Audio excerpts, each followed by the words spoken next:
Hello and welcome to Indiana Issues, the weekly public affairs program where we go beyond the headlines and sound bites and brings you Indiana's newsmakers in their entirety. I'm your host, Abdul-Hakim, the editor and publisher of IndyPolitics.org. Today on Indiana Issues, energy, and the state of Indiana.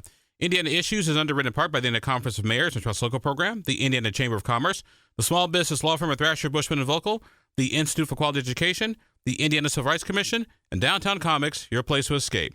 You're listening to Indiana Issues.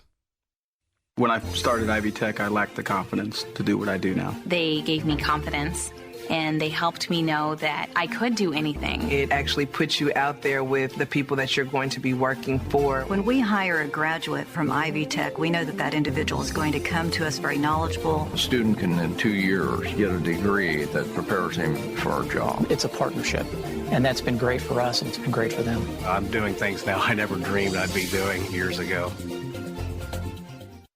Do you want an investment that is sure to pay off?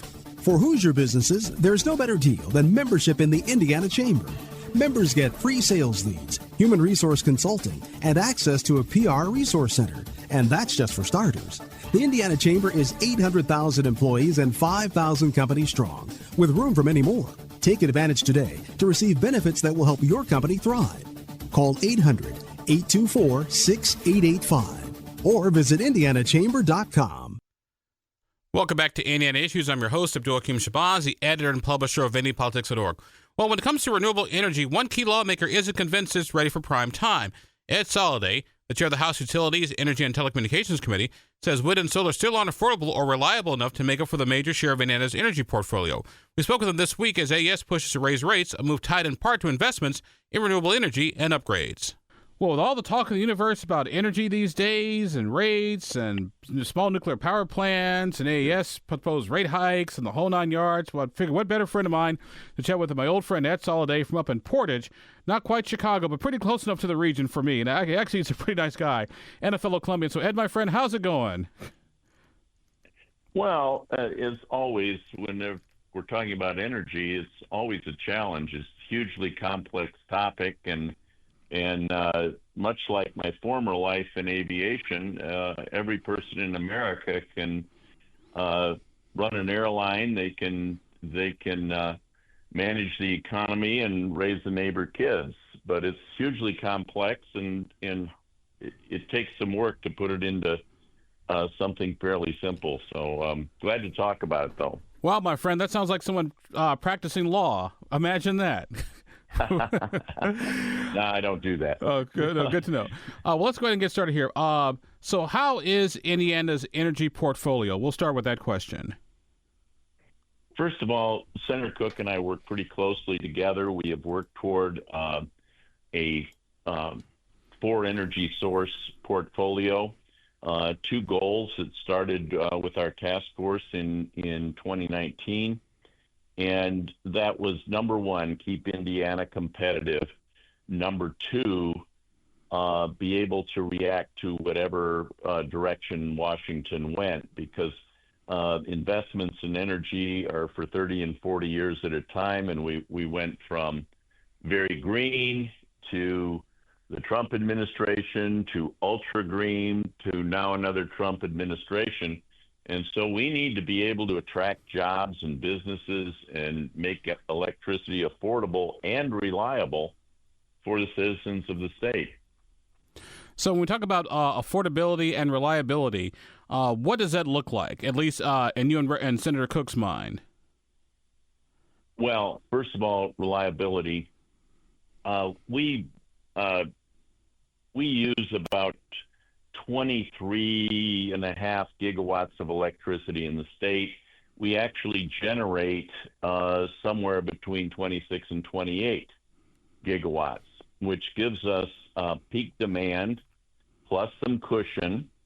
But one of the things that folks get confused about is that because of the heavy subsidies of wind, when you turn your lights on in the morning, you're actually using electricity from Iowa and the Dakotas, because that's the cheapest. Every drop of electricity available for retail generated in the footprint of MISO, which is from Louisiana to Manitoba, has to be sold through the Midwest Continent Exchange, like the stock market of electricity. Then you buy it back, but you buy the cheapest.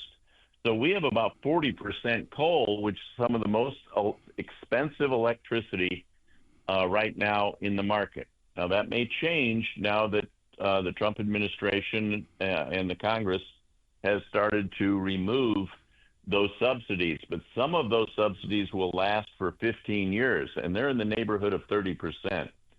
So people get confused in the numbers, and they say, well, we're not generating enough electricity.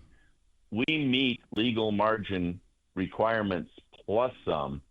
It's just not that cheap. And so, like I say, in the morning, we're using Dakota wind, and by the time demand starts to peak up, we don't have enough wires to get it here.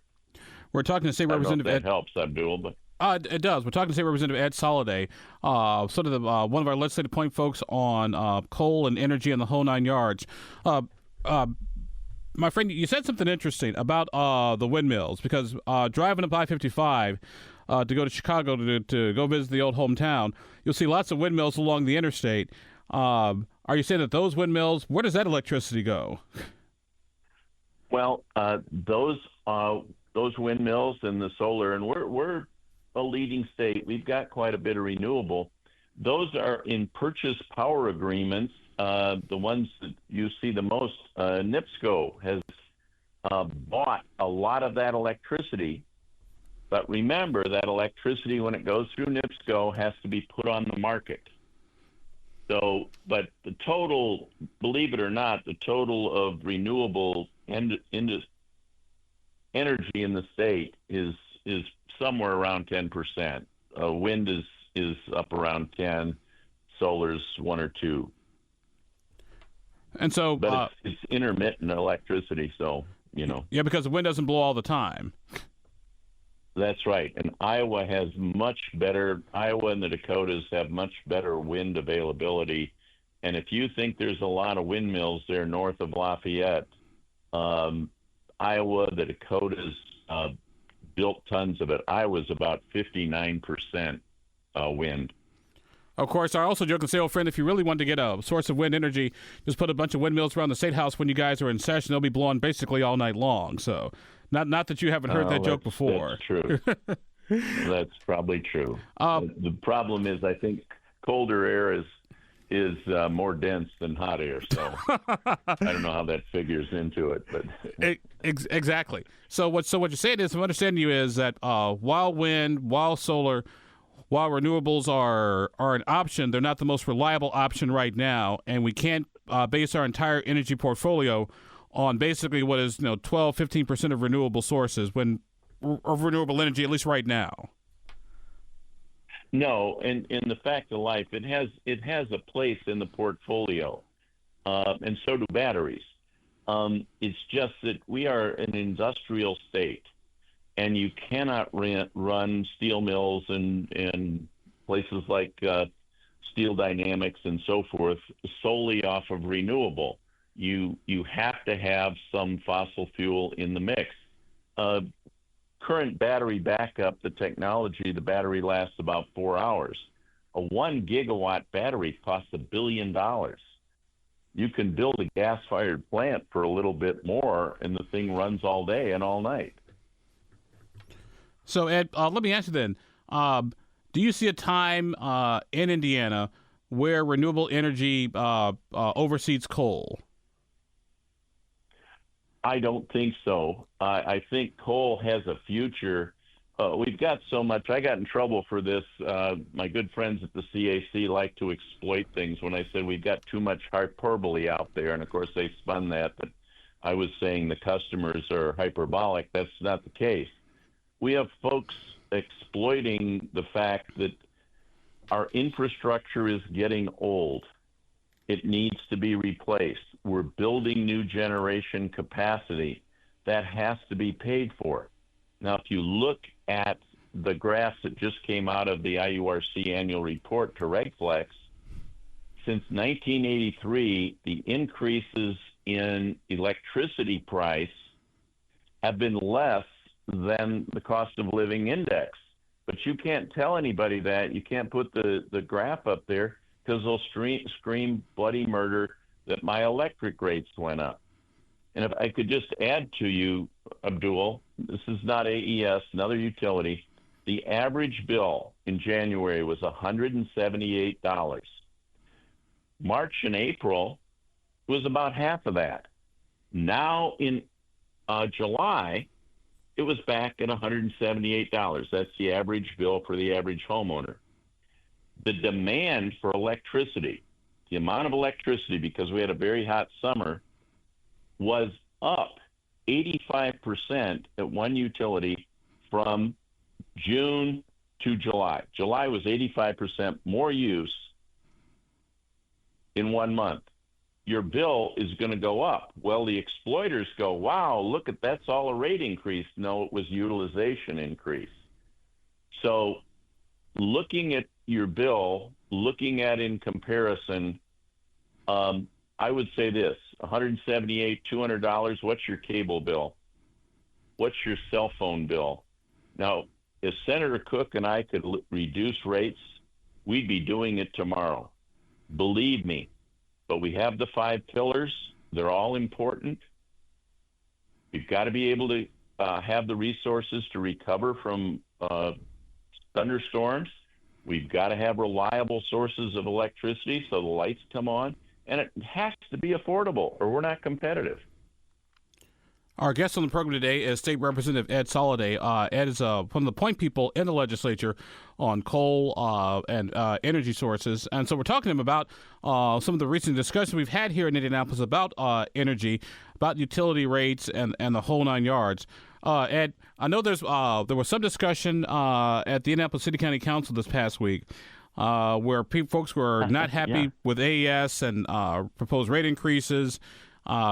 I know Governor Braun has expressed some concerns about the rate increases, and one of the councilors recommended maybe Indianapolis should buy AES and instead use revenue bonds. And that kind of spelled out, well, I don't think that's necessarily going to solve your problems at the end of the day. You're going to jump through a whole bunch of hoops, find a few $1 billion. At the end of the day, it's not going to change your rates. What about, has Indiana had a history of municipal-owned utility companies? Now, I came from Springfield before here, and Springfield owned City Water, Light, and Power, the local energy company, but that has sort of been grandfathered in for like 100 years and change.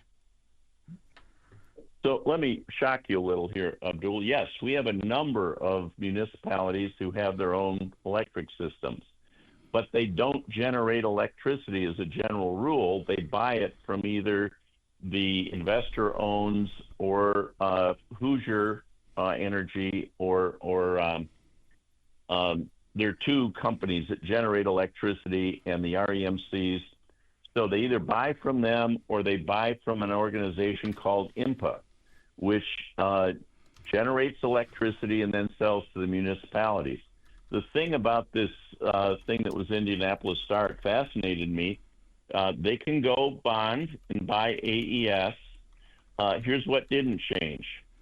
You're still going to have to pay off the bonds. Somebody's going to pay that. So if you don't want the ratepayers to pay it, then the taxpayers are going to pay it. Okay, so you just transferred it to probably the same people. The second thing that's going to happen is you're going to have to pay the same labor people who fix the poles, so forth and so on. Most rapidly rising costs in energy right now are transmission costs. Those costs are set by the Federal Energy Regulatory Commission, and the utilities have almost no control over that. So if they have AES's interconnect, whatever energy they generate, they're going to have to sell it to MISO and then buy whatever's there back. So the transaction net will probably cost the ratepayer more, or the taxpayers are going to pick up the difference. There's no free lunch here. And you'll have the same issues of replacing aging infrastructure that AES does. You want to be, that's one of the problems. Before you would make that move, you want to have a really good accounting firm to look at it and say, what does the end game look like? Now, I have to tell you, government in general when I look at the streets and that infrastructure in Indianapolis, where is the evidence you're going to run an electric company better than you're running the streets in Indianapolis? Ed Soliday with us. He's Indiana State Representative, Republican, up in the Portage area. Also, kind of one of the legislative point people on issues of energy. So we're having an energy discussion with Ed today. Ed, I want to say also in the entire discussion has been the whole issue of rate increases. I know Governor Braun has expressed some concern about rate increases. There's been criticism about AES saying they're basically trying to sort of cash out, make themselves more valuable before they get bought by the BlackRock Venture Group. Help us out here with the regulation. And are energy rates too high? Are they too low? Or were they just where they are? Well, to anyone, the rates are always in their. The governor is brand new in his job, and he has spoken. I disagree with him significantly with the adjectives he uses. We, at one time, were number 4 cheapest in the nation because coal was cheap. Then fracking came along. Natural gas was selling at $12 a therm when I came in the legislature. It's now down around 3 or 4. Coal can't compete with that. So we were 80+% coal. We're now at 39%. We also made a decision to invest in infrastructure, which means you've got to pay for replacing those 70 and 80-year-old poles and 70 and 80-year-old transformers.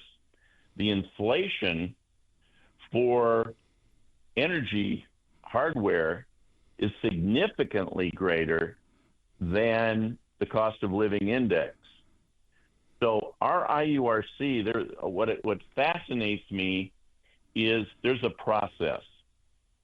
So if you feel an IURC decision on a rate increase is wrong, all you have to do is appeal it to the appellate court. The IURC is a court.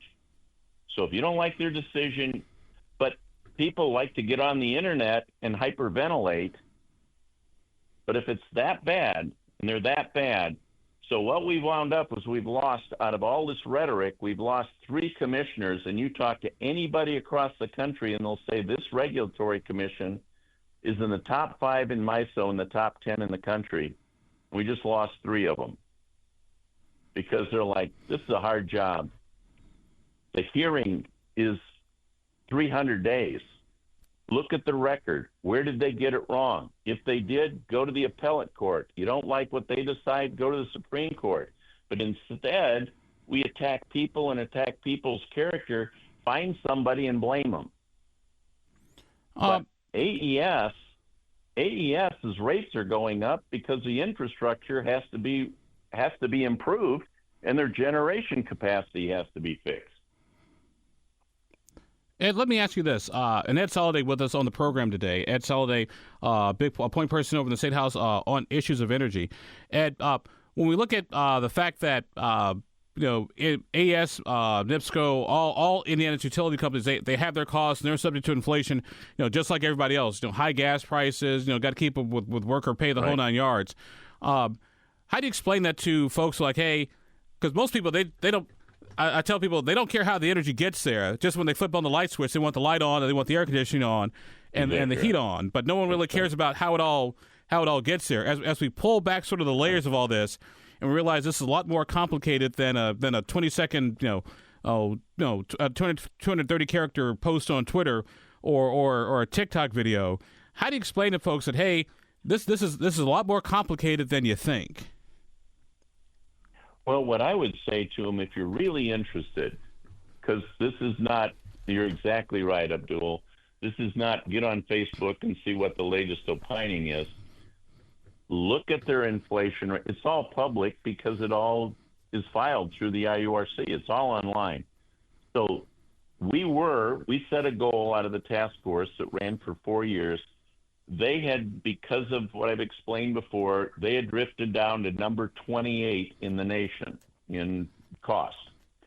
They have moved up to 23. We said to them, we're going to set a goal for you as a legislature that you will be in the top 10 cheapest within 10 years.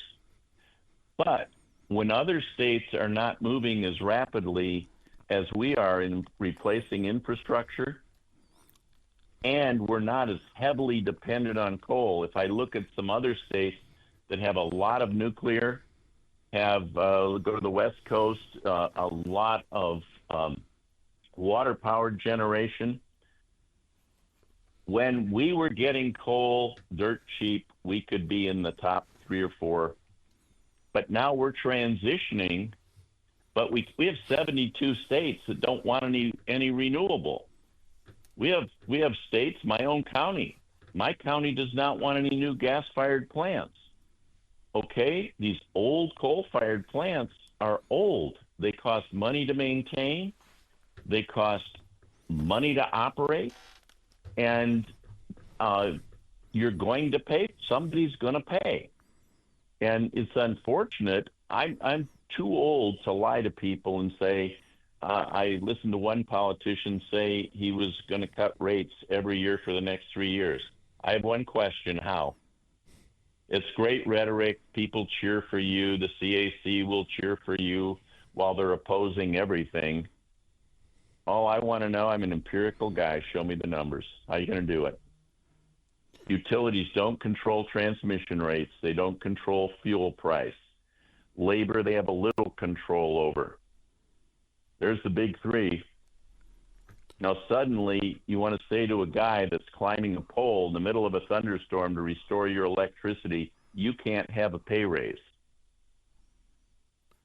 And let me ask you, what we're saying?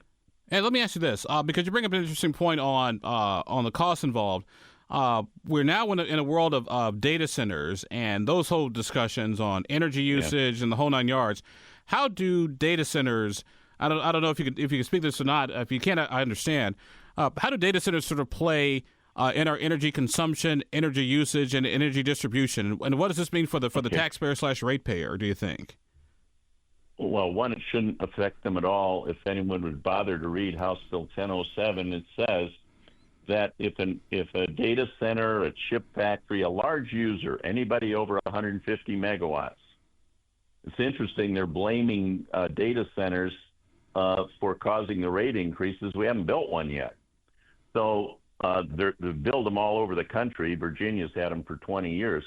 But what 1007 says, which I carried, Senator Cook carried in the Senate, what it says is if you're a large user and we've got to build electricity for you, which would cost money, one, you want 400 megawatts, you will buy 400 megawatts one way or the other. But by the way, if you don't and you walk away, you will pay us 80% of the cost of construction. Now, the reason we set it at 80% is we want them to overbuild a little bit so we don't, if that entity wants to expand or we want to meet the growing demand because we're all buying more and more electric stuff, we don't have to build a whole nother plant. So a lot of negotiations back and forth. That is very attractive to data centers. But one of the principles, if anybody bothered to listen to the testimony, I wrote the bill. I don't want grandma down the street to pay in her electric bill for somebody who's building a data center or a chip factory or an auto plant. User pays, and we put that into code. And yet the hyperbole goes on and on and on that somehow rates are going up because of data centers. It's the marvel of Facebook. You know, my friend, as much as I love my social media, there are days I remember when life was a little bit simpler without it. I really do. Also, joking, I also say social media is the quickest way for misinformation to turn into disinformation. Let me add one other thing. I was at a seminar where Microsoft's vice president was there, and he asked the group, he said, what do you think's in those data centers? You hear a lot about AI, but what do you think's in them? Your pictures, your videos, the whole 9 yards? All those emails you haven't deleted, all of those videos that you want to stream, all of those shows you don't want to watch the commercials that are saved, all all of the pictures that you've taken and haven't looked at in 6 months.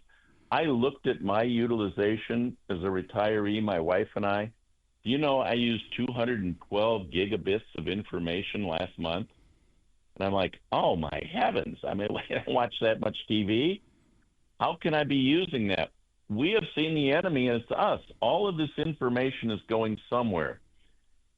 We're dependent upon it. When you're sitting there doing your Facebook, where do you think all that information is being stored?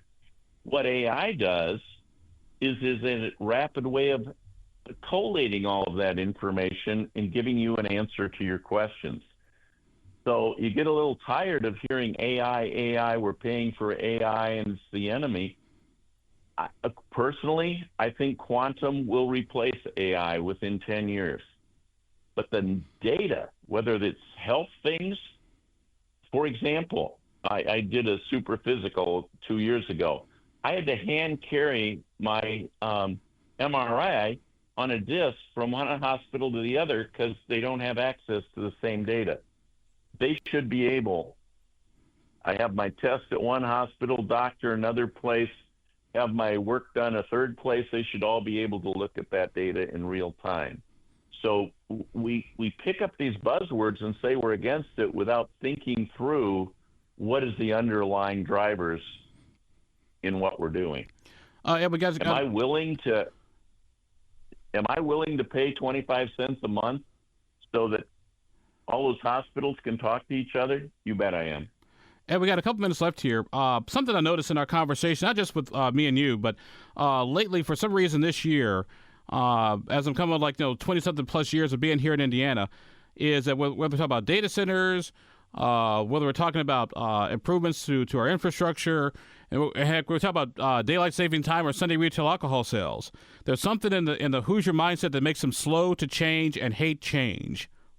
You've been in the state a lot longer than I have, my friend. What is it? Let me quote Fred Smith, who he and I served on some committees together years ago, founder of FedEx. If you don't like change, you're really going to hate extinction. 75% of the corporations that are listed on the stock exchange today will not be in existence 50 years from today. The world changes. It's been changing for thousands of years, and humans adapt. And we're so reluctant to adapt. That doesn't mean that you go out and go crazy, but you analytically look at what's happening around you and you say, how can, first of all, we become so isolated with the internet, we don't interact with one another and try to learn from one another. We jump to conclusions, and it's so easy to be against things as opposed to do your homework and say, what really matters here? What do I value more? When I told people when we were doing road funding that the average Hoosier who drives 12,000 miles pays about, at that time, $135 a year in total taxes for their roads, they were like, really? Yeah. How much was your cell phone bill for the month? Not for the year, for the month.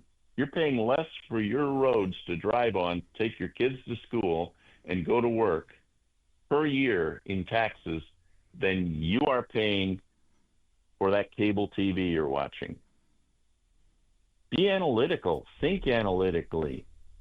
Think that maybe it's not that your brother who is advocating different than you is dumb or he's evil. Try to understand him. We just, not only Indiana, but as a society, we're more and more leap to conclusions and want to move on, and we want to blame people instead of understanding them. Our guest on the program today has been our good friend Ed Soliday. Ed, a long-time road and coal, energy, construction kind of guy and all the neck of the woods. So, Ed, my friend, sir, as always, thank you very much. Always good to chat with you. It was good to see you the other night, too, at the Columbia Club. We got to get together more often and talk about the universe. Anytime, Abdul. Great to talk with you. Thanks for the opportunity. I'm Abdul-Hakim Shabazz, and you've been listening to Indiana Issues.